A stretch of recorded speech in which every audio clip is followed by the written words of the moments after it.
আসসালামু আলাইকুম প্রিয় দর্শক, অন্য মঞ্চের আলাপচারিতায় আপনাদের সকলকে স্বাগত জানাচ্ছি। ব্যাপক প্রচার প্রচারণা করেও প্রধানমন্ত্রী তারেক রহমান তার চীন সফর শেষে শূন্য হাতে বাড়ি ফিরেছেন। প্রপাগান্ডাহীন, বস্তুনিষ্ঠ, নিরপেক্ষ এই আলোচনায় আপনাদের স্বাগতম। দেখুন, তারেক রহমান সাহেব এবং প্রেসিডেন্ট শির মধ্যে আলোচনা হয়েছে। তিনি সেই দেশের প্রধানমন্ত্রীর সাথে বৈঠক করেছেন, আরো কিছু মন্ত্রী তার সাথে এসে দেখা করেছেন এবং সফরটার চূড়ান্ত পর্যায়ে 16 পয়েন্টের একটা জয়েন্ট কমিউনিকে বা ঘোষণাপত্র বা পাবলিক স্টেটমেন্ট বলতে পারেন, সেটা প্রকাশ পেয়েছে এবং তারেক রহমান সাহেব যথারীতি দেশে ফিরেছেন। আমরা যদি দেখি এই 16 পয়েন্টের ঘোষণাপত্র বা জয়েন্ট কমিউনিকেতে এর প্রথম 2-3টা তো তারা বিদেশে গেছেন, কে কে গেলেন, কি কোনটা মিটিং করলেন, এগুলো এখানে যদি আমরা ভালোভাবে পড়ি, আমি কয়েকবার পড়েছি, বোঝার চেষ্টা করেছি এই জয়েন্ট কমিউনিকে, আমি সেখানে 2-3টা জিনিস পেলাম যেটা আপনার আলোচনা করা যেতে পারে। একটা হলো যে চীন প্রধানমন্ত্রী তারেক রহমানকে খুশি করার জন্য কিছু সুন্দর সুন্দর কথা বলেছে, তার বাংলাদেশ ফার্স্টের প্রশংসা করেছে, যদিও এটা ভারতের বিরুদ্ধে তির্যক একটা মন্তব্য হিসাবে ধরা যেতে পারে।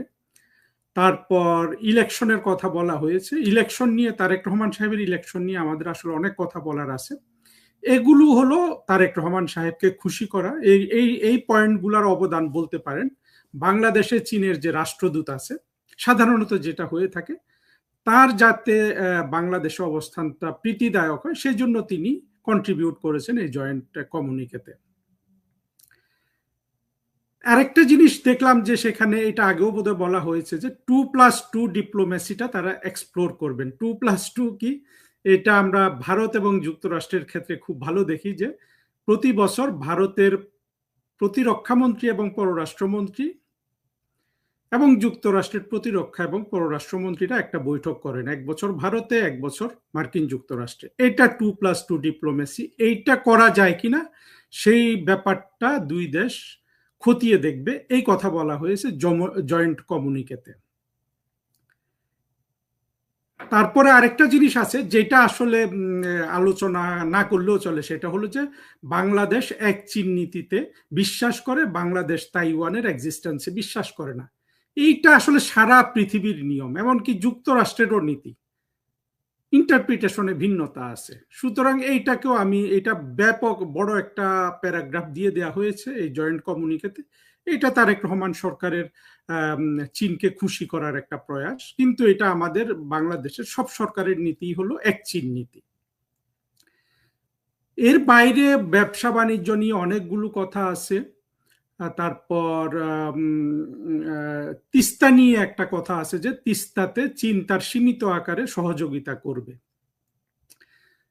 এটা মোটামুটি পুরো একটা শিফট হয়ে গেল চীনের তরফ থেকে। আমরা যেটা দেখেছিলাম যে বাংলাদেশের মৌলবাদীরা এটা চাচ্ছিল যে চীন তিস্তা প্রকল্প, তারেক রহমানের সরকার তিস্তা প্রকল্পটা চীনের হাতে দিয়ে দিক, ইন্ডিয়ার সাথে যুদ্ধ করুক, তারপরে চীন বাংলাদেশের হয়ে ইন্ডিয়ার সাথে যুদ্ধ করুক, পারমাণবিক যুদ্ধ হয়ে যাক এবং ইন্ডিয়াকে পুরোপুরি ধ্বংস করে দেয়া হোক। এটা হলো মোটামুটি বাংলাদেশের মৌলবাদীদের অবস্থান এই তিস্তা প্রকল্পে। আপনারা যদি খেয়াল করেন, এই তারেক রহমান সরকারের ভিজিটের আগে শাহেদুজ্জামান নামে উন্মাদ, যে নৌকা করে পাকিস্তান থেকে বাংলাদেশে পারমাণবিক বোমা আনার পক্ষে ব্যাপক জনমত গঠন করেছিল বাংলাদেশি চরম মৌলবাদীদের মধ্যে, সেই লোক কিন্তু এটা বারবার প্রচার করছিল, তাকেও টেলিভিশনগুলো যথেষ্ট প্রমিনেন্স দিচ্ছিল যে তিস্তা যেন চীনের হাতে দিয়ে দেওয়া হয়। তিস্তা চীনের হাতে দিয়ে দিলে ভারতের এক অংশকে চীন বিকল করে দিতে পারবে পানির অস্ত্র ব্যবহার করে। সেই জায়গায় আমরা দেখলাম যে চীন বলছে যে তারা সীমিতভাবে এটার ফিজিবিলিটি স্টাডিতে তারা কন্ট্রিবিউট করলেও করতে পারে। এটা ব্যাপক শিফট। অর্থাৎ আমরা দেখেছি কয়দিন আগে, যদি আপনারা আমার ওই আলোচনাটা শুনে থাকেন, ব্রিক্সে কিভাবে আমরা দেখলাম ভারত চীন অতীতের দ্বন্দ্ব মিলিয়ে, অর্থাৎ অতীতের দ্বন্দ্বগুলো তারা পেছনে ফেলে সামনের দিকে এগিয়ে যেতে চায় একটা বড় অর্থ ব্যবস্থা তৈরি করে মার্কিন যুক্তরাষ্ট্রের অর্থনৈতিক শক্তিকে আপনার পেছনে ফেলে এগিয়ে যেতে চায়। সেই দিকে যে ব্রিক্সের যে মিটিং হয়েছিল তাদের সদস্য দেশগুলোর নিরাপত্তা উপদেষ্টাদের মধ্যে, সেই মিটিংয়ের প্রতিফলনটা আপনি বলতে পারেন যে তিস্তা প্রকল্প নিয়ে এই জয়েন্ট কমিউনিকেতে যা বলা হয়েছে সেটা তারই একটা রিফ্লেকশন বলতে পারেন।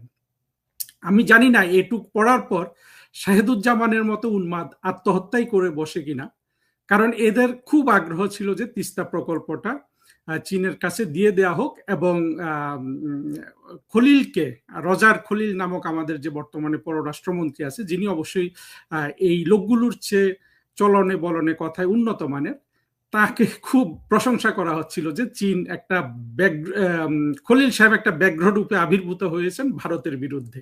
এটা হলো শাহেদুজ্জামানের বক্তব্য। তো সেই দিকটা দেখলাম যে মাঠে মারা গেল। কিন্তু এটা ছাড়াও আমার যেটা সবচেয়ে বড় অবাক লেগেছে, যে জন্য আমি বলছি যে তারেক রহমান সাহেব শূন্য হাতে দেশে ফিরেছেন, সেটা হলো কোনো ধরনের অর্থনৈতিক সহায়তার প্রতিশ্রুতি কিন্তু নাই এবং কিছুই নেই। দেখবেন তারেক রহমান সাহেবের এখন সবচেয়ে বড় দরকার কিন্তু অর্থ। তিনি যে বাজেট দিয়েছেন, প্রায় 3.5 লক্ষ কোটি টাকার ঘাটতি বাজেট, এটা তারেক রহমান সাহেব পূরণ করবেন কোথা থেকে? তাকে সবচেয়ে বড় অর্থ সহায়তা দিতে পারত চীন। এবং এই সফরে বলা হচ্ছিল যে 2টি চুক্তি হবে এবং এতগুলো 13টা বলা হচ্ছিল, 14টা সমঝোতা স্মারক সই করা হবে। কিন্তু বৈঠক শেষে আমরা দেখলাম যে চুক্তি কিছুই হলো না। আর সমঝোতা স্মারকগুলো, এটা আপনাদের মনে রাখতে হবে, এগুলো হলো গিমিক। এটা হলো ফরেন মিনিস্ট্রি বা বিভিন্ন জন আপনার যে কোনো একটা বিদেশ সফরকে, আমাদের দেশের সরকার প্রধানদের বিদেশ সফরকে আপনার একটা গুরুত্ব দেখাতে চায় যে এতগুলো ডকুমেন্ট সই হলো। সেক্ষেত্রে তারা 17টা সমঝোতা স্মারক সই করেছে। এটা নিয়ে আসলে বলার কিছুই নেই। সত্য কথা হলো এগুলার কোনোই গুরুত্ব নাই। জয়েন্ট কমিউনিকেতে এগুলার কি বিষয় আসে কিছুই বলা হয় নাই। বলা হয়েছে যে এই ধরনের কয়েকটা কাগজ সই হয়েছে এবং চুক্তি বলতে কিছুই হয় নাই। আমার ধারণা ছিল একটা চুক্তি হবে চীনের অর্থ ঋণ সহায়তা, যেটা তারেক রহমান সাহেবের এই যে এত বিশাল ঘাটতির বাজেট, সেটাতে সহায়ক হবে। কিন্তু আমরা সেটা দেখলাম না। এটা না দেখারও কারণ আছে। আমার কিছুটা মনে হচ্ছিল যে হবে কি হবে না, কারণ এই সফরে চীনে তারেক রহমান সাহেবের সবচেয়ে বড় সফর সঙ্গী হতে পারতেন, সব যুক্তিতে বলে অর্থমন্ত্রী আমির খসরু মাহমুদ চৌধুরী। আমরা কিন্তু তাকে এই সফরে দেখলাম না। তারপরেও আমি ভাবছিলাম হয়তো এই অর্থ ঋণ বা কোনো ধরনের সাহায্য চুক্তি হতে পারে, 2-1 বিলিয়ন চীন দিতে পারে। চীনের কাছে তো এই অর্থ দেওয়া কোনো ব্যাপারই না। আর আমির খসরু মাহমুদ যে এই ভিজিটে ছিলেন না, এটার তো আবার দুটো অর্থ আছে। কারণ আমির খসরু মাহমুদ চৌধুরী 2001 থেকে 6 যে সরকার ছিল বিএনপির, সেখানে বাণিজ্য মন্ত্রী ছিলেন এবং বাণিজ্য মন্ত্রী থাকা অবস্থায় তিনি তাইওয়ানের অফিস খুলতে দিয়েছিলেন, বাণিজ্য অফিস বাংলাদেশে। তার পরিপ্রেক্ষিতে চীনের চাপে আমির খসরু মাহমুদ চৌধুরী মন্ত্রী থাকতে পারেননি সেই বিএনপি সরকারের। এখন আমি ভাবলাম যে হয়তো চীন তো অনেক কিছু মনে রাখে, চীন কিছু ভুলে যায় না। ফলে সেই প্রেক্ষাপটে আমির খসরু মাহমুদ চৌধুরীকে কি এই সফর সঙ্গী করা হলো না? এটা তারেক রহমানের কাছ থেকেও সতর্কভাবে করা হতে পারে। এখানে যদি আপনারা খেয়াল করেন, এই আঙ্গিকে যদি দেখেন, অর্থমন্ত্রীকে নিলেন না, যিনি গুরুত্বপূর্ণ সফর সঙ্গী হতে পারতেন, যে চীন রাগ করবে বলে ধরে নিচ্ছি, এটা আমি সম্পূর্ণ বলছি না, এটা আরেকটা কারণও থাকতে পারে। ঠিক এটাই যদি হয়, তাহলে জাহেদের মতো একটা আপনার একেবারে অশোভন কথা বলা, অত্যন্ত আপনার বিষাক্ত কথা বলতে পারা এবং ভারতের বিরুদ্ধে আপনার অনবরত মিথ্যা বিষোদ্গার করা একটা অর্বাচীনকে কিন্তু তারেক রহমান একটা ডেলিগেশনের হেড করে ভারতে পাঠিয়ে দিলেন। পার্থক্যটা বোঝার চেষ্টা করুন। অর্থাৎ ভারতের সাথে তারেক রহমানের সুসম্পর্ক করার যে কোনো ইচ্ছা নাই, সেটা কিন্তু ওখানে প্রকাশ পায়। যদিও আমি বলছি না যে সুসম্পর্ক করার ইচ্ছা নাই, আমার মনে হয় যে এই জিনিসগুলো তারেক রহমানের সরকারের একটু ভালো করে বিবেচনা করা দরকার। আমি একজন আন্তর্জাতিক কূটনীতির বিশেষজ্ঞ হিসাবে আমি তারেক রহমান সরকারের জন্য কথাগুলো বলছি। আমি যেহেতু বাংলাদেশের মুক্তিযুদ্ধের পক্ষের, তারেক রহমানের সরকারকে আমি যেহেতু মুক্তিযুদ্ধের বিপক্ষের মনে করি, সেই জন্য আমার কথাগুলো একটু কড়া, কিন্তু আমি তাকে উপদেশ হিসাবেও কিন্তু এগুলো দিচ্ছি। এইসব খুঁটিনাটি তার সরকারের বোঝার চেষ্টা করা উচিত। আরেকটা জিনিস হতে পারে যে যেহেতু কোনো অর্থ সহায়তা দিবে না এটা তারেক রহমান আগে থেকেই জানতেন, সেই জন্য অর্থমন্ত্রীকে তিনি এই সফর সঙ্গী করেন নাই। কিন্তু আসলে ওইটা ধোপে টেকে না, কারণ তারেক রহমানের টাকাটা এতই দরকার যে শেষ পর্যন্ত তিনি এটা চাইবেন, এটার জন্য আলোচনা করবেন, সেটাই স্বাভাবিক। সুতরাং আমি মনে করছি অর্থমন্ত্রীকে এই এই এই সফর সঙ্গী না রাখা, যেটা আসলে ওনার যদি পররাষ্ট্রমন্ত্রীর পরে একজন সফর সঙ্গী থাকে চীনে, সেটা হওয়া উচিত ছিল কিন্তু আমির খসরু মাহমুদ চৌধুরী। ফলে আমির খসরু মাহমুদ চৌধুরীকে এই ডেলিগেশনে না রাখার কারণটা, প্রধান কারণ হতে পারে যে তিনি চীনের বন্ধুত্ব চাওয়ার ক্ষেত্রে তারেক রহমান সাহেব যথেষ্ট অকপট ছিলেন এবং যথেষ্ট আন্তরিক ছিলেন, কিন্তু কোনো অর্থ সাহায্য তিনি কিন্তু পাননি। আর যেসব কথাবার্তা এই বৈঠকে বলা সফরে আসে, সেগুলোর আসলে আমি কোনো গুরুত্ব দেখি না। ব্যবসা বাণিজ্য ইত্যাদি তো চীন সবসময় ব্যবসা বাণিজ্যে আগ্রহী, এই জন্য ব্যবসায়ীরা দেখা করেছেন, প্রধানমন্ত্রী শেখ হাসিনার সাথে এর ব্যাপক হারে দেখা করেছেন, কিন্তু আমরা সেগুলা জানতে পারিনি। এই জানতে না পারাটাই এখানে ব্যাখ্যা করি। দেখুন, এই সফরে আমি যেটা হিসাবে দেখি, প্রশংসা হিসাবে দেখি, সেটা হলো তারেক রহমান সাহেবের পাবলিক রিলেশনস টিম প্রচার করার, উনি কি করছেন না করছেন সেগুলো ভালোভাবে প্রচার করার জন্য তিনি দক্ষ লোকজন নিয়োগ করেছেন। আমরা দেখেছি যে সেখানে মাহাদি আমিন নামে একজন আছেন, অত্যন্ত চৌকস, কথা বলতে পারেন সুন্দর করে, কিন্তু তার শেষ ব্রিফিংয়েও মাহাদি আমিনকে আমার কাছে মনে হলো যে তিনি একটু দ্রুত শেষ করছেন। অর্থাৎ তারা যে এই সফরটার শেষে সবার যে মন খারাপ, এইটা কিন্তু মাহাদি আমিনের চেহারা দেখেও বোঝা গেছে। কিন্তু মাহাদি আমিন আবার প্রচারণায় ভালো, উনি সুন্দর করে কথা বলেন, বুঝিয়ে দেন। আপনারা যদি খেয়াল করেন, প্রধানমন্ত্রী শেখ হাসিনার কোনো বিদেশ সফরে এই ধরনের কোনো টিম ছিল না, যে একটা মানে বাংলাদেশের সাংবাদিকদের উদ্দেশ্যে, বাংলাদেশের মিডিয়ার উদ্দেশ্যে, ফেসবুক ইউটিউবের উদ্দেশ্যে বিদেশে আপনার 5 তারকা হোটেলে পয়সা খরচ করে রুম ভাড়া করে আপনার পিআর টিম দিয়ে বক্তৃতা দেওয়ানো, এটা শেখ হাসিনা সরকারের সময় ছিল না। আমার মনে হয় থাকা উচিত ছিল। বরঞ্চ আমরা শেখ হাসিনা সরকারের যেসব টিমে বা প্রেস উইংয়ে যেসব লোক, আমরা তো এখন শুনেছি যে এরা বেশিরভাগই শিবির থেকে আসা, এমনকি আমিনুল ইসলাম সম্পর্ক বলা হয়, তার শেষ যিনি প্রেস সেক্রেটারি ছিলেন, নামটা কি আমিনুল ইসলাম, এখন আমি বলতে পারছি না, সেটা ইম্পর্টেন্ট বিষয় না। এগুলো ছিল প্রধানমন্ত্রী শেখ হাসিনা সরকারের দুর্বলতা। তারেক রহমান আবার অতিরিক্ত প্রচারণার উপর নির্ভর করছেন। পরিপূর্ণ প্রচারণা যেমন ঠিক না, আবার অতিরিক্ত প্রচারণার উপর নির্ভর করাও কিন্তু সেই রকম ঠিক না। এখন তারেক রহমানের সরকারে আপনার ধরেন তার কিচেনে রান্না হবে না, কিন্তু তার পাচক এসে ড্রয়িং রুমে এসে বলবে যে আমরা মাংস রান্না করছি, আমরা মাছ রান্না করছি, আমরা পোলাও রান্না করছি। এইরকম একটা সরকারে দাঁড়িয়ে যাচ্ছেন কিনা তারেক রহমানের সরকার, সেটা দেখার একটা বিষয় আছে।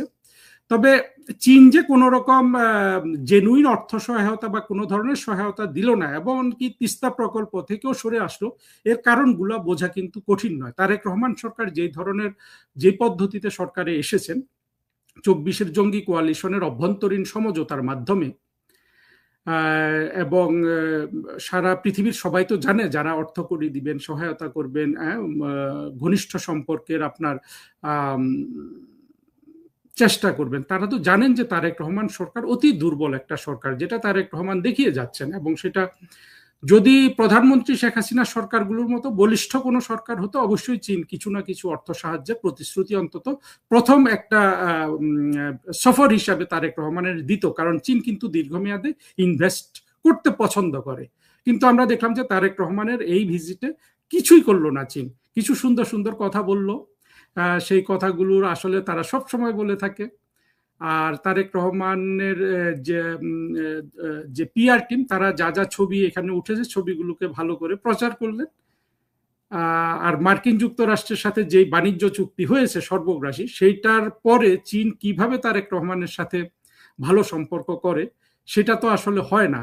তবু আমার মনে হয় তবুও তারেক রহমান, বিশেষ করে শাহাদুজ্জামানের মতো লোকদের চাপে বা তাদের দ্বারা আপনার প্রভাবিত হয়ে হয়তো তিনি তিস্তা প্রকল্প দিয়ে ব্যাপক অর্থ সাহায্য পেলে মার্কিন যুক্তরাষ্ট্র থেকে তার প্রোটেকশনের ছাতাটা তিনি চীনের দিকে ঘুরিয়ে দিতে হয়তো উদ্যোগী হতেন বা আগ্রহী হতেন। কিন্তু চীন এখানে যথেষ্ট সতর্কতামূলক ব্যবস্থা গ্রহণ করাতে তারেক রহমান সরকারের বা তারেক রহমানের ওই ধরনের আগ্রহ থাকলেও সে আগ্রহটা কিন্তু মাঠে মারা গেছে।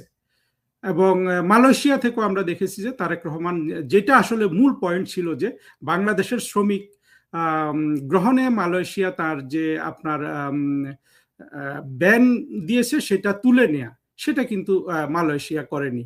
ফলে তারেক রহমানের প্রথম যে বিদেশ সফর সেটা আসলে অত্যন্ত আপনার আমি বলবো যে দুঃখজনক।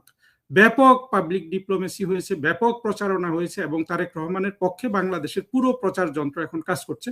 তা সত্ত্বেও কিন্তু তিনি শূন্য হাতে দেশে ফিরেছেন এবং তার কিছু নমুনা সরকারের মধ্যে আমরা দেখেছি। তার যিনি প্রধান প্রচারক মাহাদি আমিন, তিনি কথা বলেছেন, কিন্তু এর চেয়েও যে এক কাঠি সরেস হুমায়ুন কবির আছে, সে কিন্তু এখনো কিছু বলে নাই ভিজিট শেষে। আমার ধারণা তার মন অত্যন্ত খারাপ।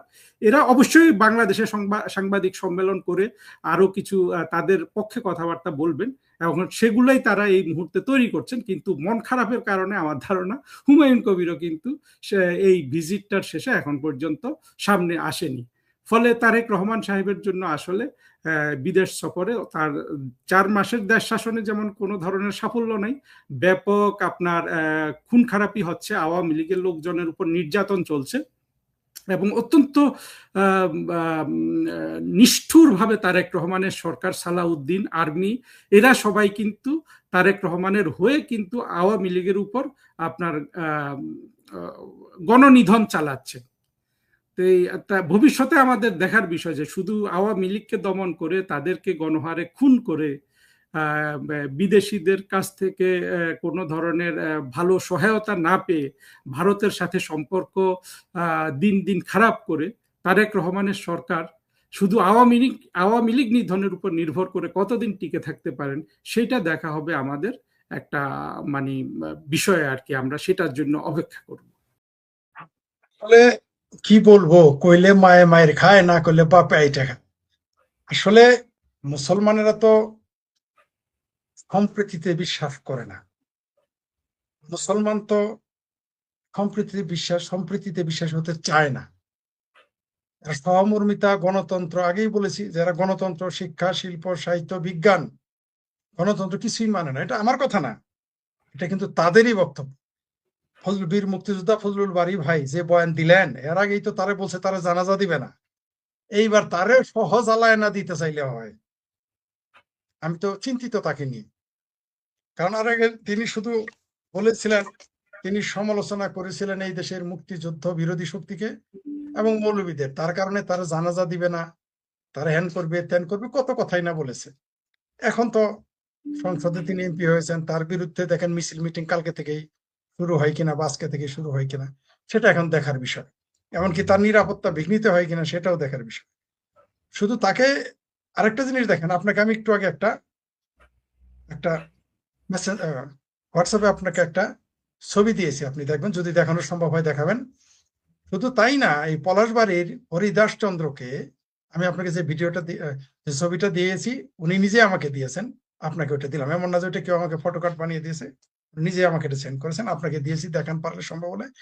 সে রাম মূর্তি বানাবে বলে তার গ্রেপ্তার চাইতেছে। মানে অদ্ভুত একটা দেশ, অদ্ভুত একটা দেশ। এই প্রথম দেখলাম বাংলাদেশে একজন নেতা সংসদে দাঁড়িয়ে বললেন যে আমরা মুসলমান হয়েছি 1200 সাল থেকে, যেটা এ পর্যন্ত কোনো মুসলমান বলতে পারে নাই। যদিও এটা বলার আগেই আমাদের বীর মুক্তিযোদ্ধা ফজলুর রহমানের নামে ফতোয়া চলে এসেছে, তাকে জানাজা দিবে না, কবর দিবে না, ইত্যাদি ইত্যাদি। কারণ তিনি মুক্তিযুদ্ধের পক্ষে, কারণ তিনি বঙ্গবন্ধু শব্দটা এখন উচ্চারণ করেন, তিনি বলেন এই রাজাকার সাবধান, এই কথা বলেন। তার জন্য তাদের বুক ফেটে যায়, ফতোয়া আগে দিয়ে রেখেছে। আজকের ফতোয়া, আজকের বয়ানের পর কি ফতোয়া দিবে সেটা আমরা হয়তো কালকে থেকে বা আজকে থেকে জানতে পারবো। এখন এই পলাশচন্দ্র দাসের, এই ব্যক্তির আপনি দেখবেন তার গ্রেপ্তারের পরোয়ানা চাইছে, তাকে গ্রেপ্তার করতে চায়। সে তার দেবত্ব সম্পত্তিতে, তার দেশে, এই দেশের সে নাগরিক, তার ধর্ম সনাতন ধর্ম, তার ধর্মে ভগবান, তার কাছে রাম ভগবান, তিনি সেটা করবেন। তাকে গ্রেপ্তার করার কারণ কি? কেন গ্রেপ্তার চাইলো? ওই যে আপনাকে বললাম, যে ইসলাম ধর্মটা এমনিতেই মানে বাংলাদেশে কিছুটা যদি বলা হয় যে সুফিবাদের কারণে কিছুটা নরম সরম ছিল, কিন্তু এখন তো বাংলাদেশে আর সুফিবাদ নাই। যদিও সুফিবাদ আসলে কতটুকু নরম সেটা যথেষ্ট বিতর্ক আছে, কারণ খাজা মঈনুদ্দিন চিশতি তিনি তার সন্তানরা বলতেছে তিনি জিহাদ করেছেন, আমরা বলতেছি তিনি ফু দিয়ে ঝাড় ফু দিয়ে তবারক নিয়ে ফুল নিয়ে এসে ইসলাম প্রচার করেছেন। শাহজালালের মাজারে আমরা দেখি তরবারি এখনো আছে, যদি অনেকেই বলে তিনি একেবারে নরম মানুষ ছিলেন। যাই হোক, সেটা অন্য বিতর্ক, ওই বিতর্কে আমি যাচ্ছি না। তাহলে যে সেই সুফিবাদটুকু আজকে আর নাই। কেন নাই? কারণ এই দেশের মানুষ আদতে কোনোভাবেই তারা সম্প্রীতিতে বিশ্বাস করে না। যখনই সংখ্যাগুরু হয়ে যায়, যেই দেশের সংখ্যাগুরু হয়ে যায়, তখনই তারা শরিয়া আইন চায়। আর শরিয়া আইন চেয়েই বা ওইটুকু ক্ষান্ত থাকুক তা না, তারা বলবে যে না, অন্য কোনো সম্প্রদায় থাকতে পারবে না, তাদের ধর্ম পালন। কয়দিন পরে বলবে কি জানেন? যে কোনো হিন্দুই থাকতে পারবে না, এবং বলা শুরু করে দিয়েছে বাংলাদেশে কোনো হিন্দু থাকবে না, কোনো মন্দির থাকবে না, এগুলো বলা শুরু করে দিয়েছে। এবং এর পক্ষেও দেখবেন বাংলাদেশের অনেক মুসলমান এর পক্ষ নিবে। যদিও আমরা শুনেছি স্বরাষ্ট্র মন্ত্রণালয়ের উদ্ধৃতি দিয়ে পত্রিকাগুলো লিখেছে বাংলাদেশে নাকি 61 লাখ শুধু গাঁজাখোর। তৌহিদি জনতার দেশে 17 কোটি তৌহিদি জনতার মধ্যে 61 লাখ হলো গাঁজাখোর, আর প্রতি বছর 3 লক্ষ কোটি টাকার ইয়াবা খায়। দুইটাই অবৈধ। আর বৈধ মদের কথা বাদই দিলাম। তাহলে এখন বুঝতে পারছেন তো, সেই দেশেও মানুষ এখন মসজিদ থাকতে দেয় না, মানে মসজিদ থাকলে মন্দির থাকতে দিবে না, তারা যা বলবে তাই। তো এই অবস্থা আমাদের দেশের জন্য ভালো কিছু বয়ে আনবে না। তবে বাংলাদেশে রাম মন্দির বা রাম মূর্তির চাইতে 25 তলা মসজিদের চাইতে আমাদের বেশি দরকার ছিল হসপিটাল। এদিকে কেউ যাচ্ছে না। অবশ্যই যে রাম মন্দির যেখানে বানাচ্ছে এই হরি হরি হরি হরিদাসচন্দ্র, সে একটা হসপিটাল ওখানে বানিয়েছে, কিন্তু আমরা কোনোদিন কোনো মাজার সংলগ্ন বা কোনো মসজিদের পাশে কিন্তু হসপিটাল দেখি না। ঠিক আছে, এটা কিন্তু আমরা কোনোদিন দেখি না, দেখবো না, আশা করি এটা হয় না, এটা করেও না। কারণ মুসলমানেরা এই কাজটা পছন্দ করে না, তারা সেবামূলক কোনো কাজ পছন্দ করে না, এমনকি নিজেদের মধ্যেও না।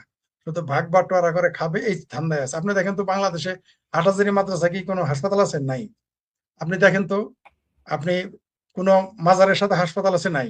কিন্তু সনাতনীরা কিন্তু দেখবেন অনেক সনাতনী এবং শিখ ধর্ম যারা পালন করে তাদের ধর্ম প্রতিষ্ঠানের সাথে, তাও আবার হাসপাতাল না, শুধু মাগনা চিকিৎসা করে। কিন্তু বাংলাদেশে টাকা দিয়েও চিকিৎসা করে এমন কিছু তারা বানায় না। কারণ কেন না, তো এই গোলাম আজম পাকিস্তান থেকে এসে যখন বাংলাদেশে, যদিও সে জিয়াউর রহমান তাকে আনলো, ঠিক আছে, বিএনপির আমলে সে যে আসলো, খালেদা জিয়ার আমলে আসলো, আসার পরে সে কিন্তু তাবলিগের ছদ্মবেশে থাকতো। গোলাম আজম বিভিন্ন জায়গায়, এমনকি জামাতের যারা 71-এ রাজাকার আলবদর ছিল, সব তাবলিগে চলে গিয়েছিল। শুধু তাই না, এই যে 17 বছর আওয়ামী লীগ ক্ষমতায় ছিল, এই 17 বছর যে ক্ষমতায় ছিল, আপনি কি জানেন যে সব জামাতি লোকেরা তাবলিগে চলে গেছে পরিকল্পিত হবে? এবং জামাত এই তাবলিগে দেখা যায় নিরীহ সংগঠন না, এইটা হলো জঙ্গিবাদ, তারপরে তথাকথিত ইসলামী জঙ্গি সংগঠন, এবং ইসলামী সংগঠনের আতুরঘর হচ্ছে এই জামাত, এই তাবলিগ জামাত। এবং এরা সারা পৃথিবীতে এইভাবে ছড়িয়ে ছিটিয়ে পড়ে। অথবা অন্য কোনো সংগঠন নাম দিবে, তাদের তো নামের সমস্যা নাই। আপনি দেখেন না, তাদের মধ্যে নাস্তিক শাখা আছে, হিন্দু শাখা আছে, এদের তো টেনশন নেই। এরা শ্রদ্ধা, গুপ্ত হওয়া তো এরা উস্তাদ।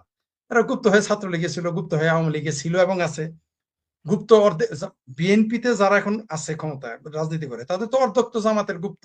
এটা বিএনপি জানেই না। বিএনপি তাসের ঘরের মতো ভেঙে যাবে আগামীতে বিএনপির নাম হবে জাতীয়তাবাদী ইসলামী দল হবে। ওই নামে তারা ঢুকে যাবে, ওইখানে দেখবেন ঢুকে আগামীতে। অলরেডি এখন অলিখিত ভাবে জাতীয়তাবাদী ইসলামী দল। এরা প্রথমে আওয়ামী লীগে ঢোকার চেষ্টা করবে, কিন্তু আগামীতে আওয়ামী লীগ খুব একটা সুযোগ আগের মতো আর পাবে না। তখন এরা সব পালে পালে দলে দলে ইসলামী জাতীয়তাবাদী দল বা জাতীয়তাবাদী ইসলামী দলে পরিণত হবে। দেখতে পারবেন এরা গোপনে চলে যাবে। আর সারা পৃথিবীতে গুপ্ত থাকে, আপনার সাথে থাকবে, আপনি বুঝতে পারেন। আমি বুঝতে পারি নাই। আমি যার সাথে চলাফেরা করতাম, যে বলতো যে সে পাক্কা আওয়ামী লীগার, সে সবারই যায় বলতো সে আওয়ামী লীগ করে, এগুলো বলতো।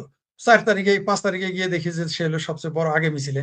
আমি বললাম হায় হায়, এই লোকটা যে আমার মেরে ফেলেন, এটা তো আমার কপাল। ঠিক আছে, এদের চেনা বড় মুশকিল। আমি বিভ্রান্ত হয়ে যাই। আমি 5 তারিখে তার আমি টিভি ইউটিউবে দেখতেছি, ফেসবুকে দেখতেছি মিছিল করতেছে, অথচ আমার সাথে থাকতো। আমি বুঝতেই পারতাম না। তার মানে সে আমার সকল তথ্য পাচার করে দিত। বিষয়টা এরকম। ভাগ্যিস তাকে আমি সকল তথ্য সে আমার কাছে জানতে পারে না। আমি কিছুটাও সন্দেহ করি নাই, কিন্তু তার সামনে আমি আমার অ্যাক্টিভিজম পরিচালনা করতাম না। কিন্তু সে আমার ঠিকানা জানতো, আমার অবস্থান জানতো, সে আমার অনেক গোপন বিষয় জানে। আমি বিপদে পড়তে পারতাম, ভয়ানক বিপদে।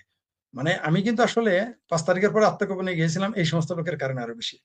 কারণ আমি তখন সকলের কাছ থেকে আমি আত্মগোপনে চলে গেছি। কারণ হলো যে মানুষকে চিনা খুব কঠিন হয়ে যায়। এই যে একজন জামাতে ইসলামী লিখেছে আওয়ামী লীগ এত দেউলিয়া মূর্খ এটা কি আওয়ামী লীগের প্রতিষ্ঠান? কি রে জামাতের ব্যাপারে? এই মক্কা মওদুদির উম্মত, কি নাম এটা, মাসুদ নাকি কি যেন, সজীব, এই মক্কা মওদুদি। কে দেউলিয়া তোরা জানোস না? ফালতু কোথাকার, ফাত্রা কোথাকার। আরে বেটা, তোরা এতই ফাত্রা হয়ে গেছে যে মসজিদে বসে এখন তাদের অফিস করতে হয়। তোরা এতই ফাত্রা হয়ে গেছে জামাতিরা যে তোরা লুচ্চামি করে ধরা পড়লে সেটা নবী রাসূলকে আইনে নামায়, নবী রাস কয়দিন পরে বলবি যে আল্লাহ লুচ্চামি করছে। তোরা তো এই কাজে নেমে যাবি, ফাত্রা কোথাকার। কদিন পরে তো ঢুকবি, তোদের তো কয়দিন পরে তোরাই তো আওয়ামী লীগ করবি। আওয়ামী লীগ দেউলিয়া কিনা জানোস কিনা? তোরা পালিয়েছিলি আওয়ামী লীগ। তোর যে দুলাভাই আছে, তোর যে বোনের ভাতার আছে আমির হারামজাদা, সে তো বলেছিল 18 কোটি জনগণের জননী, তার বিরুদ্ধে যদি করে দুযোগে যাবা, বলে নাই? তোর বোনের ভাতা, তোর বোনের লাং আমি মুক্তি আমির হামজা বলে নাই? কিরে মাসুদ, সজীব, আসছস থেকে ফাত্রামি করতে? বলে নাই যে যে আমির হারামজাদা বলে নাই তার বাপ দাদা 14 গোষ্ঠী আওয়ামী লীগ করছে? বরং আমি শেখ ফরিদ এখনো বলছি, আগেও বলছি, আমার বাপ দাদা কেউ আওয়ামী লীগ 14 গোষ্ঠী আওয়ামী লীগ করে নাই, আমি আওয়ামী লীগ করি না। তোরাই বরং বলস তোরা আওয়ামী লীগ করিস। তোদের তো চরিত্র ঠিক নাই, তোরা তোর মোনা হয়ে গেছে, বড় মোনা আর আসছস এখানে ফাত্রামি করতে। হ্যাঁ, আওয়ামী লীগ দেউলিয়া কিনা বুঝবি তো কয়দিন পরে। সমস্যা হলো যে তোদের আমরা খুঁজে পাবো না, কারণ তোরা পালিয়ে তখন আওয়ামী লীগ সাজবি, তোদের ধরতে পারবো না, এটা হলো সমস্যা, আবার গুপ্ত হবি। কিন্তু এবার আমরা সতর্ক যথেষ্ট থাকবো, আমরাও দেখবো। আমার কাজ হলো গুপ্ত বের করা, তোদের মতো গুপ্তরা যাতে আওয়ামী লীগে যেতে না পারে। আওয়ামী লীগ দেউলিয়া না তোরা দেউলিয়া, এটা জাতি জানে। তোদের জামাতের আমিরের 3 বার জামাত বাজেয়াপ্ত হয়ে যায়, দেউলিয়া বললো আওয়ামী লীগকে না? আওয়ামী লীগকে জানাস? আওয়ামী লীগ যদি দেশের সৃষ্টি না হইতো, তাহলে তুই এবং তোর বাপ, তোর মা হইতো বিহারীদের কামের বান্দি, আর তুই হইতি বিহারীদের চাটানা পিয়ন। এর চেয়ে বেশি কিছু আর হইতে পারতি না। আবার বলো আওয়ামী লীগ দেউলিয়া, ফাত্রা কোথাকার। আমি দুঃখিত যে যে আপনার এখানে এগুলো বলতে হলো, আমি আন্তরিক দুঃখিত। যেহেতু আমি স্ট্রিট পিপলের প্রতিনিধিত্ব করি, আমি স্ট্রিট পিপলের ভাষায় কথা বলি, আমি বলতে বাধ্য হলাম যে এই যে মন্তব্যটা করেছে ওর বিরুদ্ধে আমি স্ট্রিট পিপলের ভাষায় বলতে বাধ্য হয়েছি। বিএনপি এরা তো দেউলিয়া হয়ে গেছে, বুঝছেন? দেউলিয়া না, দেউলিয়ার চেয়ে যদি বেশি কিছু থাকে, কারণ এরা ক্ষমতায় আসছে মুসলেখা দিয়ে। এদের মুক্তিযুদ্ধের পক্ষের কোনো মানুষকে সহ্য হবে না একজন মানুষের নিয়োগ। এরা রাজাকার আলবদরদের শোক প্রস্তাব আনে এবং জুলাই সন্ত্রাসীদের ভাতা দিবে। আর বিএম আব্দুল্লাহর মতো একজন মানবতাবাদী ডাক্তার, একজন অভিজ্ঞ মানুষ, একজন মানে তার তার তার তার বিষয়ে তিনি পণ্ডিত ব্যক্তি, তার অনেক গ্রন্থ আছে যেগুলো বহির্বিশ্বে পাঠ্য। সেই ব্যক্তিটাকে কিভাবে অপমানিত করতেছে দেখেন। অথচ আওয়ামী লীগের আমলে কিন্তু কোনো ডাক্তারকে এভাবে বেজ্জতি করা হয়নি, সম্মানিত করা হয়েছে। বিএনপি আপনি দেখেন, জাফরুল্লাহ চৌধুরী, তার সাথে বিএনপি কি আওয়ামী লীগ কি খারাপ ব্যবহার করতো? বা অন্যান্য দেখেন। কিন্তু এরা এর প্রতিফল তাদের ভোগ করতে হবে। এই যেগুলো করতেছে, আমি অবাক হয়ে যাই যে বিএনপি এবং জামাতের ঔদ্ধত্য আর বিএনপির মূর্খতা দেখে। বিএনপির হচ্ছে মূর্খতা, জামাতের হচ্ছে ঔদ্ধত্য। এরা জানেই না এদের কপালে কি অপেক্ষা করতেছে। তবে 2024-এর 5ই আগস্ট আসা দরকার ছিল, না হইলে এই বর্তমান সময়ের মানুষেরা বুঝতেই পারতো না, বর্তমান সময়ের মানুষেরা বুঝতেই পারতো না যে জামাত 71 কত হারামি, কত বদমাইশ, কত বড় খুনি ধর্ষক ছিল। এটা আমরা জানতে পারতাম না, এখন আমরা বুঝতে পারতেছি। আপনি একটা জিনিস খেয়াল করেন যে বাংলাদেশ আওয়ামী লীগের সাথে কি ধরনের, যে ধন্যবাদ আপনাকে মুজিবের শুভেচ্ছা। আপনি দেখেন যে বাংলাদেশে এই মুহূর্তে আওয়ামী লীগ যারা করে মুক্তিযুদ্ধের পক্ষে, তাদের উপর কি নির্মম অত্যাচার চলতেছে। তাদের সকালে ধরে নিয়ে গেলে সন্ধ্যায় মৃত, সন্ধ্যায় ধরে নিয়ে গেলে পরের দিন সকালে মৃত অবস্থায় পাওয়া যায়। তো এগুলো বুঝতে পারতেছে। আর সারা দেশে আজকে একজন ফোন করে জানালো যে প্রতিটা বাড়ি বাড়ি যাচ্ছে পুলিশ এবং দারোয়ানের কাছে একটা ফর্ম দিয়ে আসতেছে। এই এখানে যে যতগুলো ফ্যামিলি আছে সবার নাম ধাম, আওয়ামী লীগ আছে কিনা, এগুলো সবকিছু লিখে নিয়ে জমা দিতে হবে। মানে ওই যে সেই 71-এ যা ঘটেছে এখনো তাই ঘটতেছে। এখন আওয়ামী লীগ এই সমস্ত নির্যাতন মনে রাখলে হয় নাকি 71-এর মতো তারাও যদি ভুলে যায়? কারণ আমি দেখেছি, আমি দুঃখজনক ভাবে, এটা আমি লিখেছি, এমন না যে এখন বলতেছি। আওয়ামী লীগ পাওয়ারে আমি যখনই বলতাম অনেক মুক্তিযোদ্ধাদের যে আঙ্কেল, যে আপনি তো মুক্তিযুদ্ধ করেছেন, প্রতিপক্ষের নামগুলো বলেন, তারা আর বলতে চায় না। আমি যদি আমার দুশ্মন না চিনি, মানে দেখি যে একটু লজ্জা পায় বা ভয় পায়, এড়িয়ে যায়। আর যারা বিএনপি বন্দী মুক্তিযোদ্ধা, তারা তো আলাপই করে না, তারা তো মুক্তিযুদ্ধের আলাপের বিএনপি কোনো পন্থী কোনো মুক্তিযোদ্ধার মুখে আমি কোনোদিন মুক্তিযুদ্ধের গল্প শুনে যে অমুক জায়গায় গেলাম তমুক জায়গায় গেলাম এটা করলাম এটা বলে না। আওয়ামী লীগেরা তাও কিছু করে, কিন্তু যখনই বলি আওয়ামী লীগের আবার কি করে, আওয়ামী লীগের গল্প বলে, মুক্তিযুদ্ধের এটা বলে সেটা গল্প বলে, আমি এটা করেছি ভারতে গেলাম, বর্ডার ক্রস করলাম, ট্রেনিং নিলাম, আসলাম, অনেকেই বলে। কিন্তু বাংলাদেশের আওয়ামী লীগের অনেক মুক্তিযোদ্ধা যখনই বলেছি প্রতিপক্ষকে, সবাই কিন্তু বলে নাই, অন্তত 10% 20% লোক বলতে চায় না মুক্তিযুদ্ধের বিপক্ষে কারা কারা ছিল। আর বিএনপিরা তো কোনোদিনও, আপনি বিএনপি লোকের আপনি লাইভে এসে বলুক বিএনপি লোক যে মুক্তিযুদ্ধ নিয়ে, আপনি কোনো বিএনপি লোককে মুক্তিযুদ্ধ নিয়ে গল্প করতে দেখেছেন টিভির সামনে? ওই যে একটা আছে না কি যেন ইব্রাহিম, আপনার জিয়াউর রহমানের মুক্তিযুদ্ধের তো কোনো গল্প নাই। জিয়াউর রহমান কবে এই গল্পটা কিন্তু নাই কোনোদিনের। কবে মুক্তিযুদ্ধ গেল, কোথায় মুক্তিযুদ্ধ করলো, এটা নিয়ে কোনো আলোচনাই নাই। কোনো আলোচনায় দেখবেন করবে না, কোনো আলোচনা নেই, শুধু বলবে জিয়াউর রহমান স্বাধীনতার ঘোষক। আরে বাবা ঠিক আছে, ঘোষণা করছো ভালো কথা, তারপরে কি, হোয়াট নেক্সট? আর কোনো আলাপ নাই, তারপরে আর কোনো আলাপ নাই। ওটা না, বিএনপির অন্তত আমি 100 জন বিএনপি পন্থী মুক্তিযোদ্ধাকে আমি সরাসরি সাক্ষাৎকার নিতে, আমার খুব শখ, দুইটা কাজ করতাম আমি, মানে দুইটা আমরা কাজ করতাম। একটা হলো আমি প্রচুর বই পড়তাম, আমার কাজই ছিল লাইব্রেরি ওয়ার্ক করা। আরেকটা কাজ করতাম, আমি মানুষের সাক্ষাৎকার নিতাম। সেটা কাজের বেটি হইতে পারে, প্রস্টিটিউট হতে পারে, সেটা হতে পারে মোবাইল প্রস্টিটিউট, হোটেলের ভিতরে থাকা প্রস্টিটিউট হতে পারে, রাজনীতিবিদ, লেখক, বুদ্ধিজীবী, সব শ্রেণীর মানুষের আমি সাক্ষাৎকার নিতাম কৌশলে, কখনো প্রকাশ্য কখনো কৌশলে। কারণ যদি বুঝে ফেলে, যেমন প্রফেসরদের যখন সাক্ষাৎকার নিতাম, যদি বুঝে ফেলতো যে সাক্ষাৎকার নিতেছি মানে আমি তার জানার জন্য, কোনো রেকর্ড নাই কিন্তু তারপরেও যখন এটা তারা বুঝে ফেলছে আমি সাক্ষাৎকার নিই, আর বলে না। শুধু তাই না, আরো আশ্চর্যের ব্যাপার, যে লোকদের কাছে আমি শিখেছি যে জিয়াকে প্রেসিডেন্ট জিয়া বলবা না, জেনারেল জিয়া বলবা, আমি নিজে শিখেছি, আমি আগে প্রেসিডেন্ট জিয়া বলতাম। কিন্তু বাংলাদেশের কয়েকজন প্রগতিশীল মানুষ আমাকে বলেছে, আমাকে, এই ফরিদ তুমি প্রেসিডেন্ট জিয়া বলো কেন, জেনারেল জিয়া বলবা। আমি জেনারেল জিয়া বলার সময় তাই তো জেনারেল জিয়া বলতে হবে। পরে অদ্ভুত ব্যাপার, সেই ব্যক্তিদেরকে এখন আমি শুধু প্রেসিডেন্ট জিয়া না শহীদ জিয়াও বলতে শুনি তাদের মুখে। যাই হোক, সেটা তাদের ব্যাপার। আসলে জিয়াউর রহমান দেখেন, শুধু তাই না, উনি প্রায় 1000 থেকে 1200 সামরিক মানে সেনাবাহিনীর লোককে ফাঁসি দিয়ে মেরেছে। এটা এটা আপনার টিভিতে আমরা দেখি, যে ফেসবুক এবং টিভিতে আমরা এগুলো পাই সাক্ষাৎকার, যিনি এগুলো বলেছেন। তাহলে এই 1000 থেকে 1200 মানুষকে হত্যা করলো ফাঁসি দিয়ে জিয়াউর রহমান, এটা নিয়ে কেউ কথা বলে না। জিয়াউর রহমানের মুক্তিযুদ্ধের ইতিহাস নিয়ে কথা বলে, ঠিক আছে ভালো কথা, তিনি সেক্টর কমান্ডার ছিলেন, তার যুদ্ধক্ষেত্র নিয়ে কোনো বই নেই। এত কিছু আছে, তার যুদ্ধক্ষেত্র নিয়ে বই নেই। এমনকি তিনি যে মুক্তিযুদ্ধের দলিলপত্র সম্পাদনা করার সুযোগ দিয়েছিলেন নিজে স্বয়ং, সেইখানেও জিয়াউর রহমান সম্পর্কে কিন্তু এই কথাগুলো নাই, যেগুলো এখন আমরা বলতে শুনি। আচ্ছা ধরে নিলাম তার অনেক যোগ্যতা, কিন্তু মুক্তিযোদ্ধা যারা, সেই ব্যক্তিগুলো কি করে স্বাধীনতা বিরোধীদের জন্য সুযোগ করে দেয়? বুঝে নিলাম আওয়ামী লীগের সাথে তার রাজনৈতিক শত্রুতা আছে, তাই আওয়ামী লীগের বিরোধিতা করবে, মেনে নিলাম। কমরেড মঈনুদ্দিন খান আমার শ্রদ্ধেয় ব্যক্তি, আমার আদর্শ। মঈনুদ্দিন খান বাদলের ভাষায় যদি বলি, ধরে নিলাম বাংলাদেশ আওয়ামী লীগের বিরোধিতা করতে গিয়ে আপনি জিয়াকে বড় করেন, আওয়ামী লীগকে খাটো করবেন করেন, কিন্তু আপনি জামাতের সাথে কিভাবে গাইঠা বিরোধী করেন, এটা তো বড় প্রশ্ন।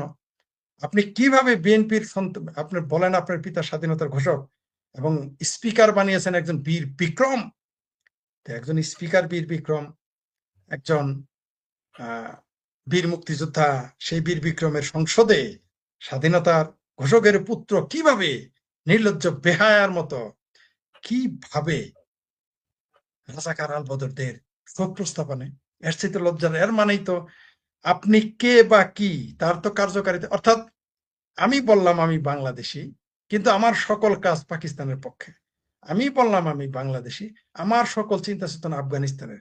আমি বললাম আমি বাংলাদেশি, আমার সকল চিন্তা তুরস্কের। এটা কি হয়? আপনি বললেন আমি বললাম যে আমার বাবা মুক্তিযোদ্ধা, আমি বললাম আমি রাজাকারের সাথে কিভাবে রাজনৈতিক সম্পর্ক করি, কি করে সম্ভব?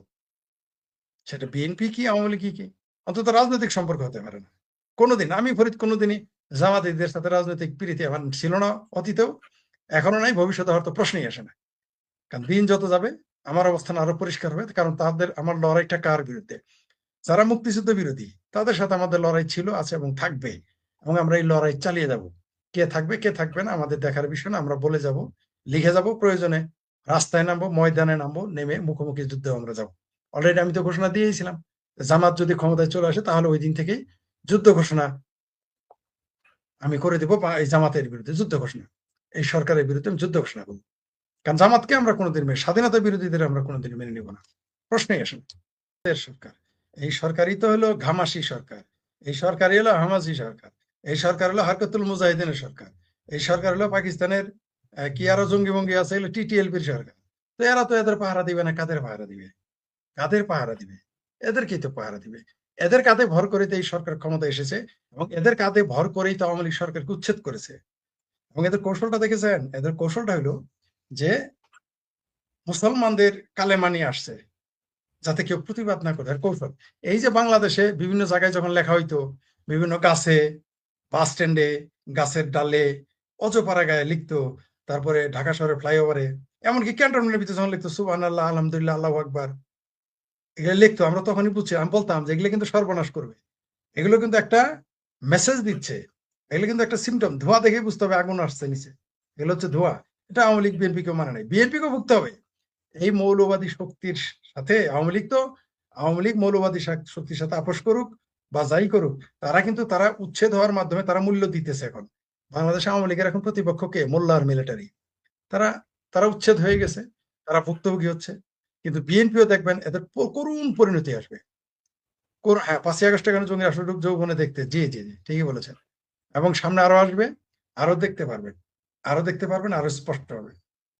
বাংলাদেশের রাজধানী ঢাকার গুরুত্বপূর্ণ মোড় এলাকা সহ দেশটির প্রত্যন্ত অঞ্চল ছেয়ে যাচ্ছে কালেমা খচিত তৌহিদি পতাকায়। সামাজিক মাধ্যমে ব্যাপক প্রচারের মধ্য দিয়ে এসব পতাকা টাঙানোর পাশাপাশি ঢাকা সহ দেশের বিভিন্ন এলাকায় কালেমা খচিত পতাকা হাতে মিছিল ও শোডাউনের ঘটনায় নানা প্রশ্ন জন্ম নিয়েছে। হঠাৎ কেন এমন পতাকা হাতে মিছিল, শোডাউন, যেটি আবার বিগত ইউনূস সরকারের আমলে দেখা গিয়েছিল, তার কারণ খুঁজতে মাঠে নেমেছে পুলিশ ও গোয়েন্দারা। গোয়েন্দাদের প্রাথমিক ধারণা, আল কায়েদা, আইএস, তালেবানের পতাকার আদলে এমন পতাকা ওড়ানোর পেছনে নিষিদ্ধ জঙ্গি সংগঠনের সম্পৃক্ততা থাকতে পারে। ফেসবুকের 10টি পেজ থেকে সারা দেশে তৌহিদি পতাকা সারা দেশে ছড়িয়ে দেওয়ার বার্তা দেওয়া হচ্ছে। এর মধ্যে একটি পেজ থেকে 10,000 কালেমা খচিত তৌহিদি পতাকা সারা দেশে ছড়িয়ে দেওয়ার তথ্য পাওয়া গেছে। পুলিশের একাধিক সূত্র বলছে, মোহাম্মদ ইউনূসের অন্তর্বর্তী সরকারের আমলে একজন উপদেষ্টা ও একজন বিশেষ সহকারের মদদে রাজধানীতে ব্যাপক আকারে 2024 সালের অক্টোবর মাসে এই পতাকা মিছিল হওয়ার পর বেশ হইচই পড়ে গিয়েছিল। তখন বিদেশি কয়েকটি দেশের দূতের চাপে পরিস্থিতি নিয়ন্ত্রণে আনতে বাধ্য হয়েছিল তখনকার সরকার। তখন বিবিসি বাংলার খবরে বলা হয়, 2024 সালের অক্টোবরে একই ধরনের পতাকা মিছিলে তদন্তে হিজবুত তাহরীর সদস্যদের সম্পৃক্ততা পাওয়া গিয়েছিল এবং বেশ কয়েকজনকে আটক করা হয়েছিল। সম্প্রতি বাংলাদেশে আবারও একই ধরনের পতাকা ওড়ানো ও শোডাউন বাড়ায়। এরই মধ্যে বিদেশি দূতেরা বিষয়টি সরকারের উচ্চ পর্যায়ে নজরে এনেছে।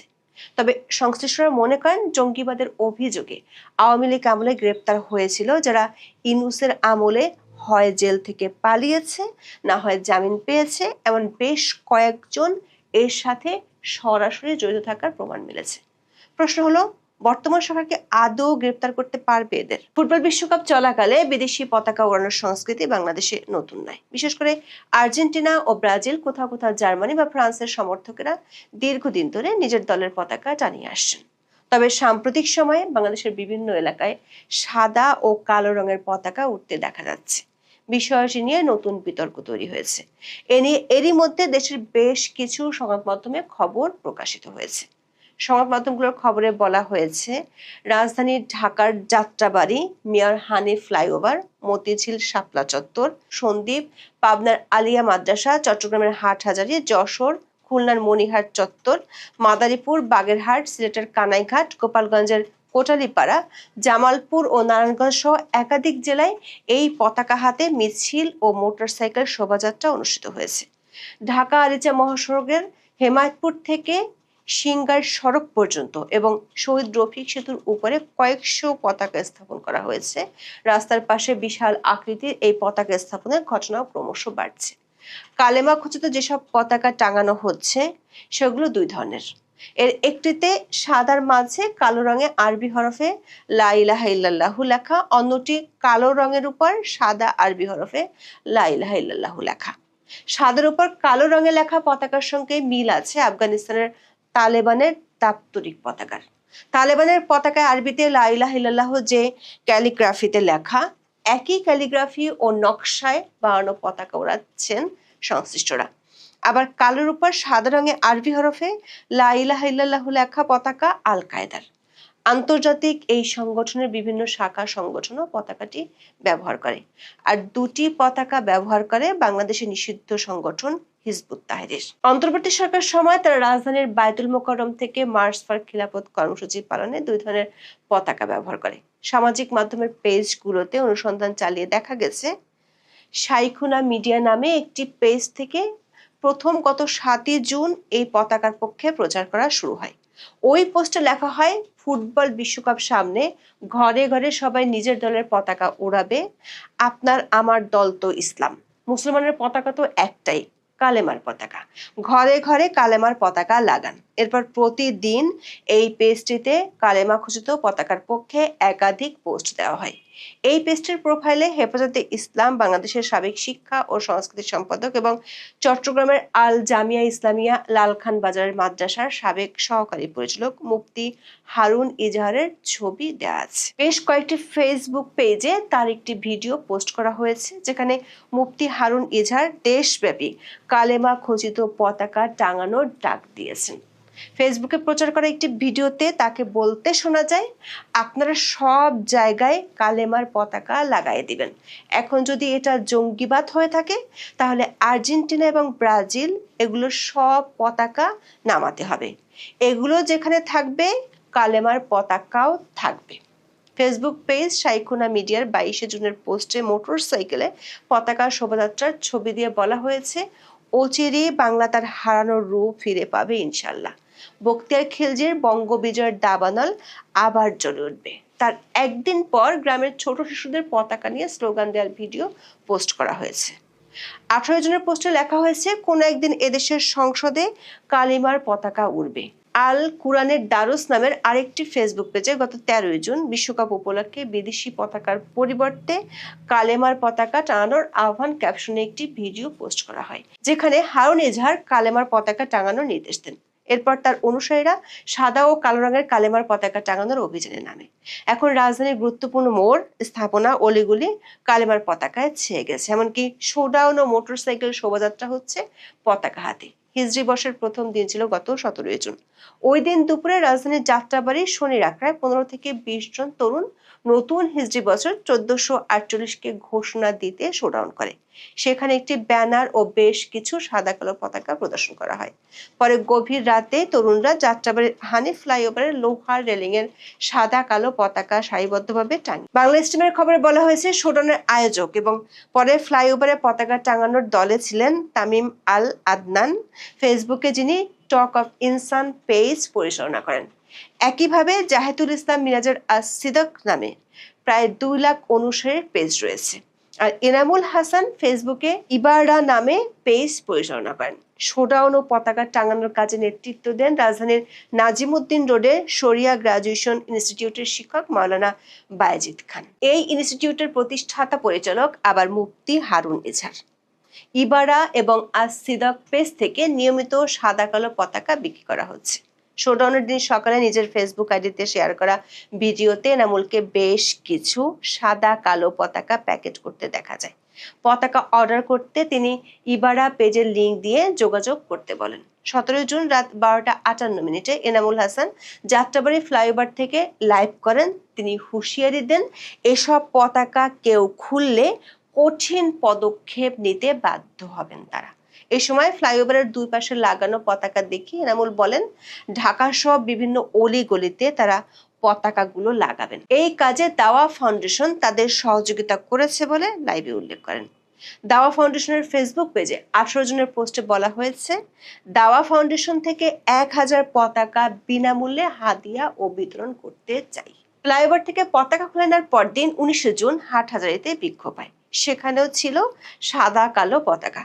এই ঘটনার পর হাটহাজারী সহ চট্টগ্রামের বিভিন্ন এলাকায় একই পতাকা দেখা যাচ্ছে। রাজধানীর মতিঝিলের শাপলা চত্বর, মিরপুর, সাভারেও পতাকা নিয়ে শোডাউন, মিছিল এবং গুরুত্বপূর্ণ স্থাপনায় এই পতাকা উড়ানো হয়েছে। এনামুল হাসান ও তার বন্ধুদের ফেসবুকে এসব এলাকার বাইরে পাবনা এবং ফরিদপুরে পতাকা ওড়ানো, মোটরসাইকেল শোভাযাত্রার খবর প্রচার করা হয়েছে। ইবারা সিদক ছাড়াও নুসাইবা শপ, তিজারা, মুসলিম বঙ্গ, শাইখুনা মিডিয়ার ফেসবুক পেজ থেকে পতাকা বিক্রি এবং প্রচারের কাজ করা হচ্ছে। এর মধ্যে সারা দেশে 10,000 পতাকা ওড়ানোর ঘোষণা দিয়েছে সাদাকা প্রজেক্ট। এরপর গত 20 জুন রাতে রাজধানীর শাপলা চত্বরে বেশ কিছু পতাকা লাগায় সংগঠনটি। পরে রাতে শাপলা চত্বর থেকে ফেসবুকে একটি লাইভ করেন সাদাকা প্রজেক্টের অ্যাডমিন আমিনুল হক। তিনি ঢাকার যাত্রাবাড়ি ফরিদাবাদের জামিয়া আরাবিয়া ইমদাদুল উলুম আরবি ইউনিভার্সিটির শিক্ষক। আমিনুল জুলাই বিপ্লবী কাফেলা ফেসবুক পেজের অ্যাডমিন। লাইভে তিনি জানান, শাপলা চত্বর থেকে পর্যায়ক্রমে বায়তুল মোকাররম হয়ে কারওয়ানবাজার পর্যন্ত পতাকা লাগাবেন। 22 জুন রাতে পেজের পোস্টে 5,000 বিনামূল্যে এবং 5,000 পতাকা বিনা লাভে বিতরণ করার তথ্য জানানো হয়। বাংলা স্ট্রিমের খবরে বলা হয়েছে, সাদাকা প্রজেক্টের অ্যাডমিন আমিনুল হকের নামে একাধিক মামলা রয়েছে। এর মধ্যে রাজধানীতে সন্ত্রাসবিরোধী আইনে 2টি মামলা আছে। 2024 সালের 1 এপ্রিল কাশিমপুর কারাগার থেকে আমিনুল হক জামিনে বের হন। এরপর থেকে তিনি আবার সন্ত্রাসবিরোধী আইনে কারাগারে থাকা অন্য বন্দীদের মুক্তির আন্দোলনে সক্রিয় আছেন। অন্তর্বর্তী সরকারের আমলে জাতীয় সংসদ চত্বরে ইনকিলাব মঞ্চের মুখপাত্র শরীফ ওসমান হাদির জানাজাতেও একই পতাকা প্রদর্শন করেন এনামুল ও তার সঙ্গীরা।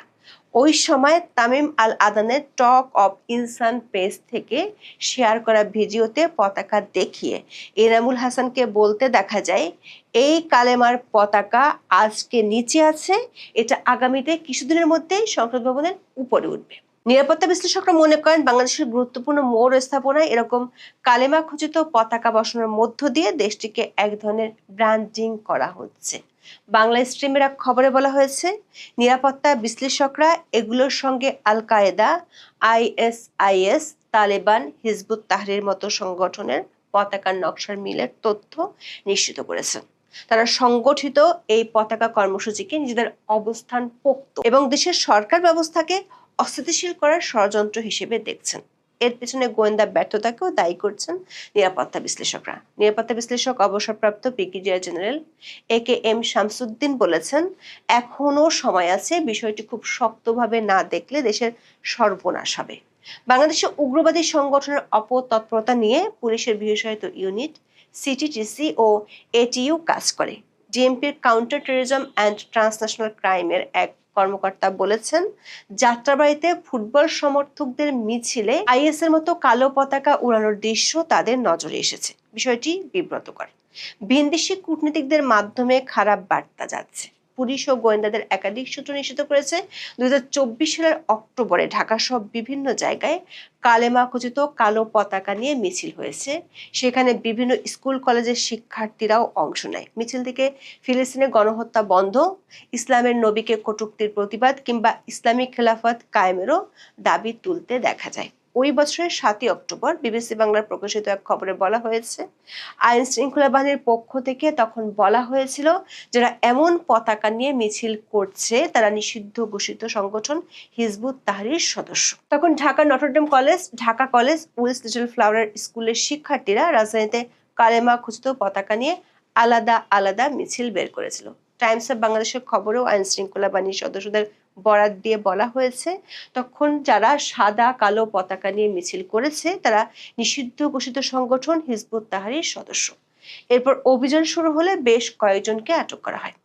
গোয়েন্দাদের একটি সূত্র বলছে, ইউনূসের আমলে একজন উপদেষ্টা ও একজন বিশেষ সহকারীর তখন এই পতাকা মিছিলের পেছনে অর্থের যোগান দিতেন। কিন্তু বিষয়টি নিয়ে তখন বিদেশি কয়েকটি দূতাবাস ও মিশন থেকে আপত্তি জানালে সরকার বাধ্য হয়ে বিষয়টি নিয়ন্ত্রণে আনে। পুলিশের ধারণা, ইউনূস আমলের সেই উপদেষ্টা ও বিশেষ সহকারীর এখনকার শোডাউনে কোনো হাত আছে কিনা তা তদন্ত করে দেখা হচ্ছে। প্রায় 1.5 বছর পর আবার কেন হঠাৎ করে একই ধরনের মিছিল ও শোডাউন ব্যাপক আকারে শুরু হয়েছে তা খতিয়ে দেখছে সংশ্লিষ্টরা। এর মধ্যে একটি পশ্চিমা দেশের রাষ্ট্রদূত বিষয়টি সরকারের শীর্ষ মহলের কাছে জানতে চেয়েছেন। গত 25 জুন আইজিপি মোহাম্মদ আলী হোসেন ফকিরের সঙ্গে জাতিসংঘ বাংলাদেশের নিরাপত্তা উপদেষ্টা টেস বি ব্রেসনান সৌজন্য সাক্ষাৎ করেছেন। ওই বৈঠকে ব্রেসনান বিষয়টি নিয়ে আইজিপির কাছে জানতে চেয়েছেন। তবে পুলিশের একটি সূত্র বলছে 24-এর 5ই আগস্টে দেশের 17টি কারাগার থেকে অনেক আসামি পালিয়েছিল, যাদের মধ্যে 9 জন মৃত্যুদণ্ডপ্রাপ্ত ফাঁসির আসামি সহ 69 জন জঙ্গি ছিল। এছাড়া ইউনূসের আমলে অনেকেই জামিন পেয়েছে।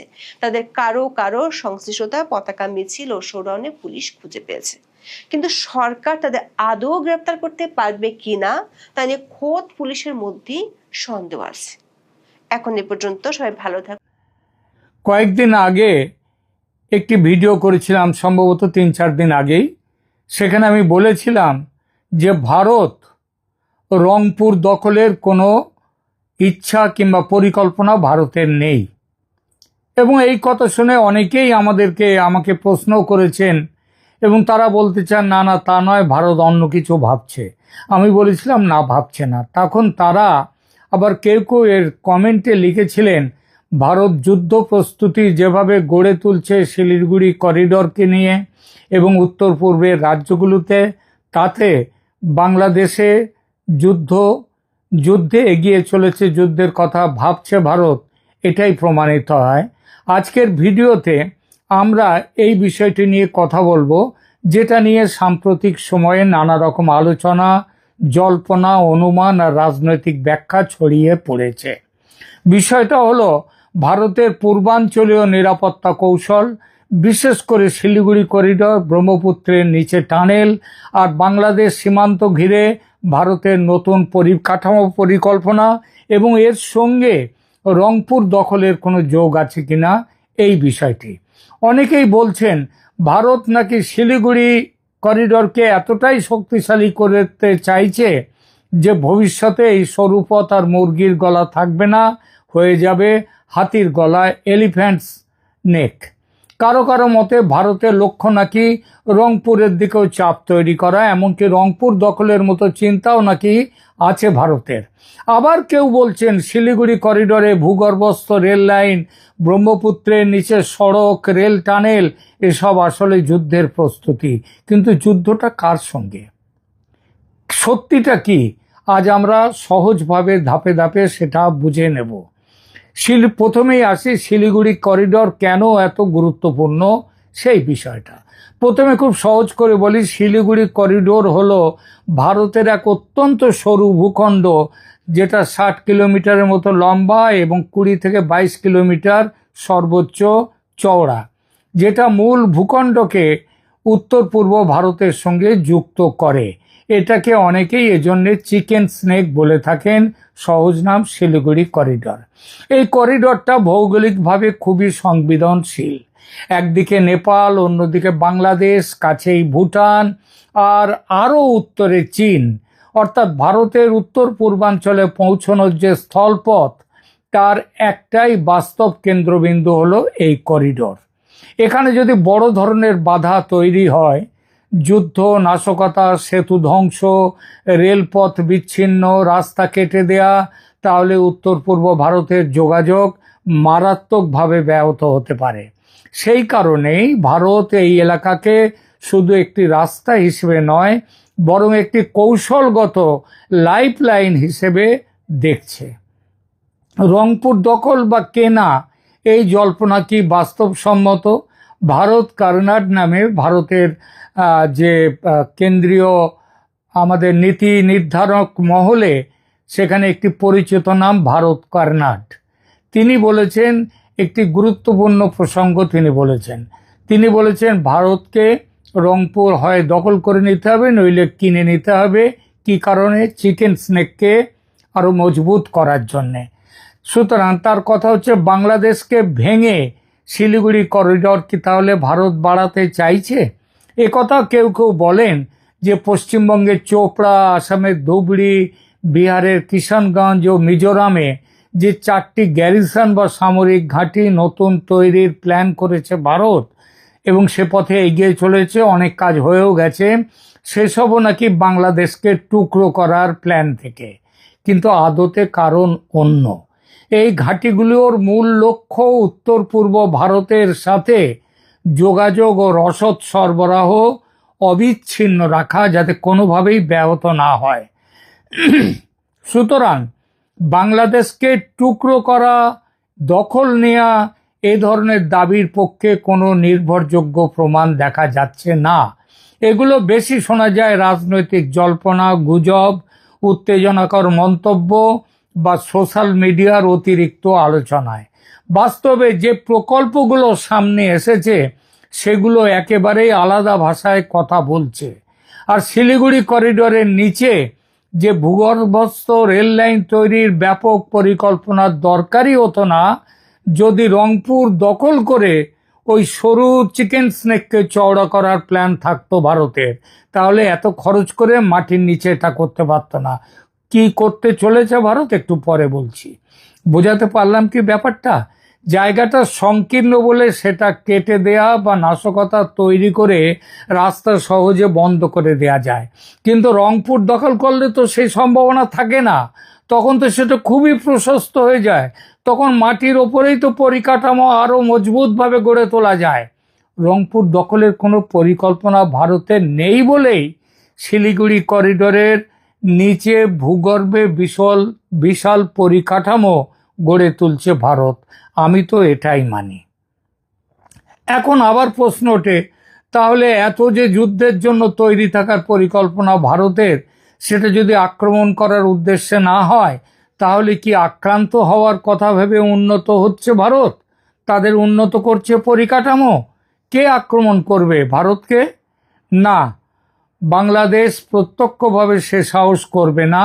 বাংলাদেশে যারা ভারতের বিরুদ্ধে যুদ্ধ করার ও ভারত দখলের হুঙ্কার ছোড়ে তাদের চিকিৎসার প্রয়োজন।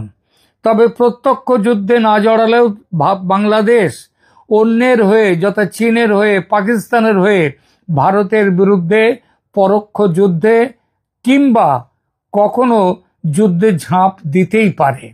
সেই সম্ভাবনার কথা মাথায় রেখে ভারতের পরিকাঠামো উন্নয়ন, যার মূল বিষয় হলো এই শিলিগুড়ি করিডোরে বিকল্প পথ তৈরি করা, লজিস্টিক্স শক্তিশালী করা, যুদ্ধ বা জরুরি পরিস্থিতিতে যোগাযোগ চালু রাখা, আক্রমণ নয় প্রতিরক্ষা নিশ্চিত করা।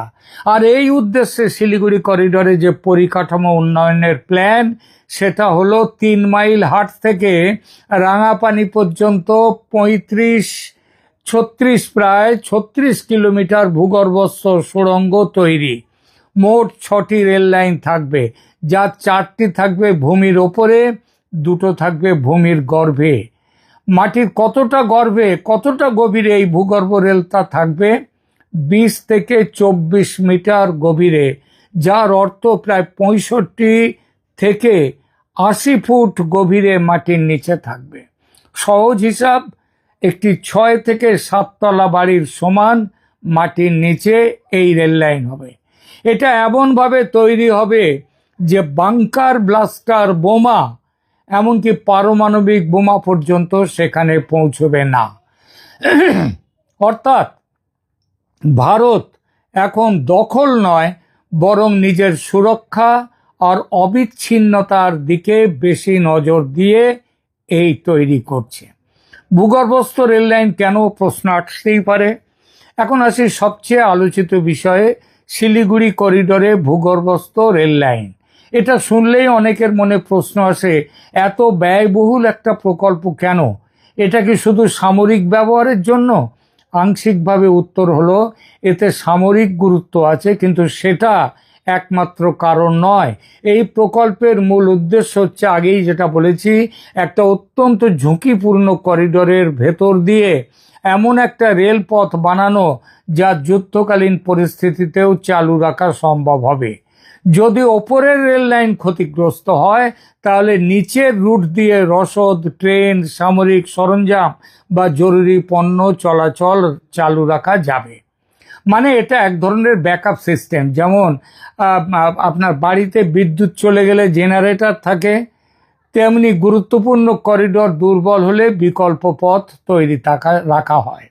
আর একটা বিষয়, এই ধরনের প্রকল্প সাধারণত শুধু যুদ্ধের জন্য বানানো হয় না, এগুলো অর্থনৈতিক, বাণিজ্যিক এবং আঞ্চলিক সংযোগের দিক থেকেও গুরুত্বপূর্ণ। উত্তর পূর্ব ভারতের সঙ্গে মূল ভূখণ্ডের যোগাযোগ আরও দ্রুত ও নিরাপদ করা, সেটাও এর একটি বড় উদ্দেশ্য। তাহলে কি প্রশ্ন তাহলেও ওঠে যে ভারত অদূর ভবিষ্যতে কি আক্রান্ত হওয়ার আশঙ্কা করছে? এখানে একটু সূক্ষ্মভাবে বুঝতে হবে। যে কোনো বড় শক্তি, বিশেষ করে সীমান্তবর্তী অঞ্চলে, সাধারণত দুইভাবে প্রস্তুতি নেয়। এক, প্রতিরোধ ক্ষমতা বাড়ানো, আর দ্বিতীয়, সংকট হলে দ্রুত প্রতিক্রিয়া দেওয়ার ক্ষমতা তৈরি করা। এই ধরনের পরিকাঠামো প্রকল্প দেখে সরাসরি ভারত যুদ্ধ শুরু করতে যাচ্ছে বা এখনই আক্রান্ত হওয়ার ভয় পাচ্ছে বলাটা ঠিক হবে না। বরং বলা যায় ভারত চাইছে এমন এক পরিস্থিতি তৈরি করতে যেখানে যুদ্ধ লাগলে বা সীমান্তে উত্তেজনা বাড়লে তাদের যোগাযোগ ব্যবস্থা যেন ভেঙে না পড়ে। এটা প্রতিরক্ষা কৌশল। আক্রমণাত্মক কৌশল হলে ভাষা, পরিকল্পনা, কূটনীতি, সামরিক অবস্থান সব কিছু আলাদা রকমের হতো। সোজা কথায় এই প্রকল্পগুলো ভারতকে শক্তিশালী করছে, কিন্তু সেটা মূলত প্রতিরোধমূলক শক্তি। এই প্রসঙ্গে চলে আসে ব্রহ্মপুত্রের নিচের টানেল। এটার মানে কি? এখন আসি আরেকটি চাঞ্চল্যকর প্রকল্পে, ব্রহ্মপুত্র নদের নিচে সড়ক রেল টানেল। এখানেও অনেকেই প্রথমে অবাক হয়ে যান। নদীর নিচে রাস্তা, নদীর নিচে ট্রেন, তাও ব্রহ্মপুত্রের মতো নদী। এত বড় প্রকল্প আসলে কেন? কারণটা আবারও একই, সংযোগ, নিরাপত্তা আর বিকল্প ব্যবস্থা। ব্রহ্মপুত্র উত্তর পূর্ব ভারতের পরিবহন কাঠামোর একটি খুব বড় বাধা। বড় নদী, বড় দূরত্ব, সীমিত সেতু, সব মিলিয়ে যাতায়াত জটিল।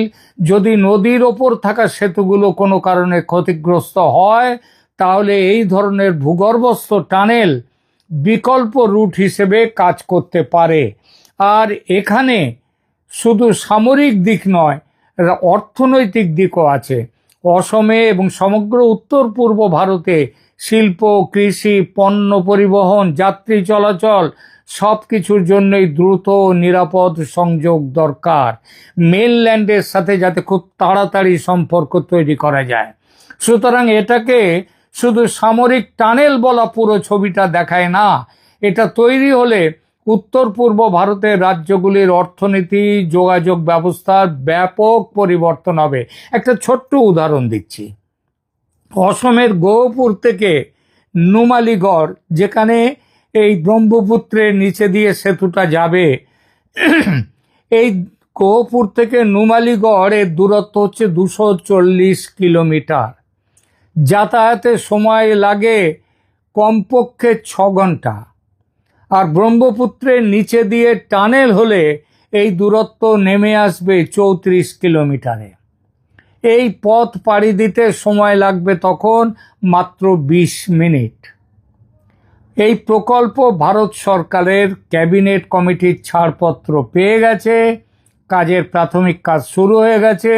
2030-এর মধ্যে প্রকল্প শেষ হবে। আর এর বাজেট জানেন কত? ধরা হয়েছে 18,662 কোটি টাকা। বাজেট এত বেশি কেন? এখন প্রশ্ন আসে, এসব প্রকল্পে এত কোটি কোটি টাকা কেন খরচ করবে ভারত? উত্তর সহজ, কারণ এটা সাধারণ সড়ক নয়। এটা ভূগর্ভস্থ রেল লাইন, নদীর নিচে টানেল, সুরক্ষার সংবেদনশীল করিডোর আর সর্বোচ্চ প্রযুক্তির নির্মাণ কাজ চলবে। এই ধরনের প্রকল্পে খরচ বাড়ে কারণ ভূতাত্ত্বিক সমীক্ষা করতে হয়, টানেল বোরিং মেশিন ব্যবহার করতে হয়, জলের চাপ, মাটির কম্পন সব কিছুর হিসাব রাখতে হয়, নিরাপত্তার স্তর কয়েক গুণ বেশি রাখতে হয়, দীর্ঘমেয়াদী রক্ষণাবেক্ষণের ব্যবস্থাও করতে হয়।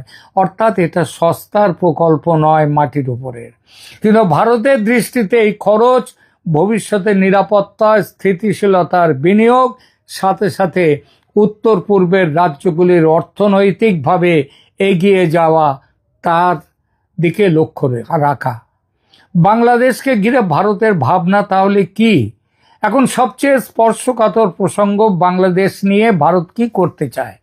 অনেকে ভাবেন ভারত কি বাংলাদেশের ভেতরে হস্তক্ষেপ করতে চাইছে। আসলে ভারত সাধারণত সীমান্তবর্তী সব নিরাপত্তা ইস্যুকেই খুব কাছে থেকে দেখে, কারণ বাংলাদেশ ভারত সীমান্ত খুব দীর্ঘ আর এর ভূ রাজনৈতিক গুরুত্ব অসীম। কিন্তু কোনো দেশের সঙ্গে সামরিক সংঘাত শুরু করা আর প্রতিক্রিয়া হিসেবে সীমান্ত সুরক্ষা নেয়া, এই দুটো এক জিনিস নয়।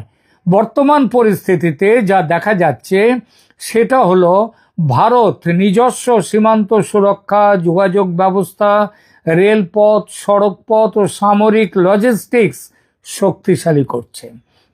এটা থেকে বোঝা যায় তাদের মূল ভাবনা হলো যদি সংকট আসে আমরা তৈরি। কিন্তু আমরা সংকট তৈরি করব এমন বার্তা ভারতের কোনো দিক থেকে, প্রশাসন থেকে, সরকার থেকে, আর্মি থেকে, কোনো জায়গা থেকে এই ধরনের কোনো বার্তা নেই। সেটা ভারতের নীতিও নয়। তাহলে গুজবগুলো কেন ছড়ায়? এর পেছনে কয়েকটা কারণ আছে। প্রথমত, শিলিগুড়ি করিডর নিজেই এত স্পর্শকাতর যে সেখানে সামান্য উন্নয়নও অনেকে অত্যধিক সামরিক দৃষ্টিতে দেখে ফেলেন। দ্বিতীয়ত, দক্ষিণ এশিয়ার ভারত, চীন, বাংলাদেশ সম্পর্ক নিয়ে বহু রাজনৈতিক কল্পনা, ভয় আর প্রচার চলতেই আছে। স্বয়ং মোহাম্মদ ইউনূস যেসব কথা বলেছেন বা যেসব কাজ করেছেন, শিলিগুড়ি করিডোর ও সেভেন সিস্টার্স নিয়ে তার উক্তি, সেই উক্তির প্রেক্ষিতে ভারতকে সতর্ক থাকতেই হয়। দেখুন, মানুষ কুকুরের পায়ে কামড় দেয় না ঠিকই, কিন্তু কুকুর তো মানুষকে কামড়ে দেয়। আর আশেপাশে পাগলা কুকুর থাকলে মানুষকে তো সতর্ক থাকতেই হয়। এবং বাংলাদেশে এদের সংখ্যাটা কিন্তু কম নয়। তৃতীয়ত, সোশ্যাল মিডিয়ায় দখল, আক্রমণ, গোপন ঘাঁটি, নতুন সামরিক প্ল্যান, এই ধরনের শব্দগুলো খুব বেশি ক্লিক আনতে পারে। ফলে বাস্তব তথ্যের চেয়ে উত্তেজনাকর ব্যাখ্যা দ্রুত ছড়িয়ে পড়ে। রংপুর নিয়ে সেটাই চলছে। কিন্তু নিরাপদ বিশ্লেষণের জন্য গুজব আর পরিকল্পনাকে আলাদা করতে হয়। আজ আর এই ক্ষেত্রে এখন পর্যন্ত যে তথ্য আছে তা বলছে ভারত পরিকাঠামো শক্তিশালী করছে, দখলের নীতিতে যাচ্ছে না। শিলিগুড়ি করিডর ভারতের জন্য অত্যন্ত গুরুত্বপূর্ণ কৌশলগত এলাকা। এই করিডরকে নিরাপদ রাখতেই যা কিছু করার তা হচ্ছে। আর উত্তর পূর্ব ভারতকে নিরাপদ রাখতেই সেখানে সামরিক ঘাঁটি ইত্যাদি করা হচ্ছে। ব্রহ্মপুত্র নদের নিচে দিয়ে যাচ্ছে কথা আমাদের সেতু, মানে তার নিচে দিয়ে রেল লাইন যাচ্ছে।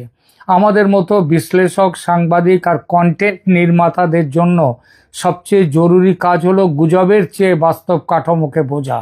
শিলিগুড়ি করিডর, ব্রহ্মপুত্র টানেল, সামরিক গ্যারিসন, এসবকে আবেগ দিয়ে নয় কৌশলগত প্রেক্ষাপটে পড়তে হবে। ভারত এখন যে পথে হাঁটছে সেটা একটা বড় ডিফেন্সিভ ইনফ্রাস্ট্রাকচার পুশ। এটা আঞ্চলিক নিরাপত্তা বাড়াবে, আবার ভবিষ্যতের উত্তেজনা রোধও করতে পারবে। কিন্তু এর মানে এই নয় যে যুদ্ধ অবশ্যম্ভাবী কিংবা ভারত কোনো জায়গা বাংলাদেশ দখল করতে যাবে। বরং বর্তমান বাস্তবতা বলছে দক্ষিণ এশিয়ার শক্তিগুলো এখন পরিকাঠামোকে যুদ্ধের আগেই যুদ্ধের ভাষায় ভাবছে। আর এই পরিবর্তনটাই সবচেয়ে গুরুত্বপূর্ণ। ভিডিওটি ভালো লাগলে